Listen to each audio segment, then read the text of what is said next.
Be honest with me. What is the single best feeling in the world? Is it winning the lottery? Is it falling in love? Or is it that specific moment when you get a text message saying, "Hey, I'm so sorry, I'm feeling under the weather. Can we reschedule for next week?"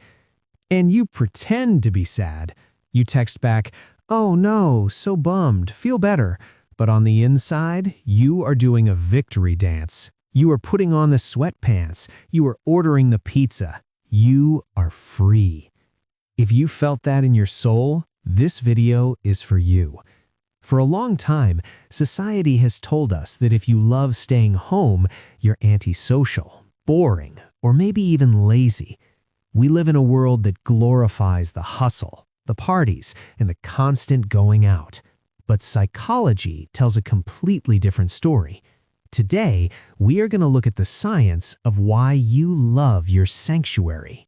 We're going to talk about sensory processing, the restorative niche, and why your brain might just be wired to find magic within your own four walls. Welcome to the psychology of the homebody. First, we have to clear up a massive misconception. Loving to stay home doesn't mean you hate people. It usually just means you process stimulation differently. In psychology, we often look at the big five personality traits, specifically introversion versus extroversion. But let's ditch the textbook definition for a second. Think of it like this. It's about dopamine and acetylcholine. Extroverts have a dopamine system that is less sensitive. To feel that buzz of happiness, they need high stimulation, loud music, new faces, bustling crowds. Their brain rewards them for hunting down excitement outside. But if you're a homebody, your brain is likely more sensitive to dopamine. Too much of it feels like drinking 10 espressos at once. It's overwhelming. Instead, your brain prefers a neurotransmitter called acetylcholine. Acetylcholine makes you feel good when you turn inward. It's the chemical of focus, calm, and reflection. It releases when you're reading a good book, engaging in a deep hobby, or just watching rain hit the window. So when you choose to stay home, you aren't hiding. You are literally choosing the chemical pathway that makes your specific brain feel its best. You aren't boring. You're just running on a different fuel. There's a concept by Dr. Brian Little called the restorative niche. We all have to act out of character sometimes. Maybe you have to be loud at work or social at a family gathering. That costs you emotional energy. The restorative niche is the place you go to return to your baseline. For homebodies, the home is the ultimate controlled environment. And this is huge for anyone who identifies as a highly sensitive person. If you are an HSP, your nervous system processes sensory input deeper than others. The flickering light at the grocery store, it annoys you. The background noise at a bar, it drains you. The texture of uncomfortable clothes, it's torture.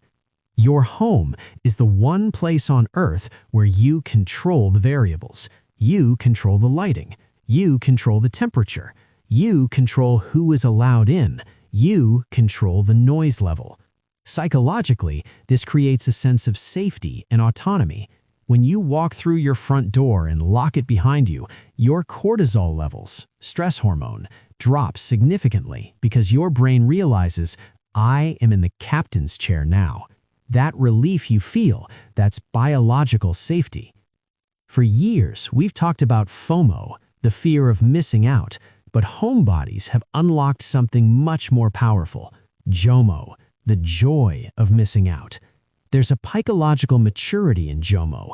It's the transition from seeking external validation, look at me at this cool party, to internal satisfaction.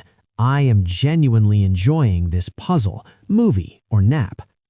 Homebodies often prioritize deep connection over broad connection. Think about it. When you do invite someone over to your space, the conversation is different, isn't it? You skip the small talk about the weather. You sit on the couch and talk about life, fears, dreams, and the universe. People who love staying home often have rich inner lives. They aren't sitting there staring at a wall, usually. They're building worlds in video games. They're painting. They're researching obscure history topics at 2 a.m.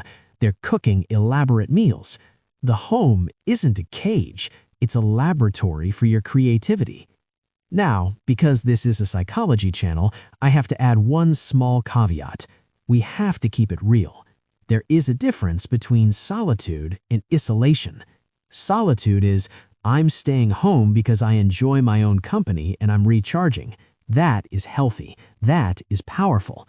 Isolation is, I'm staying home because I'm terrified of the world or I feel unworthy of connection.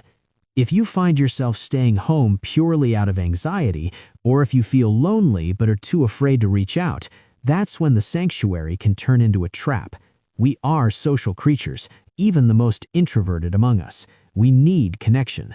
But if you are staying home because you genuinely love your space, your hobbies, and your peace, if you are happy, then don't let anyone make you feel guilty about it.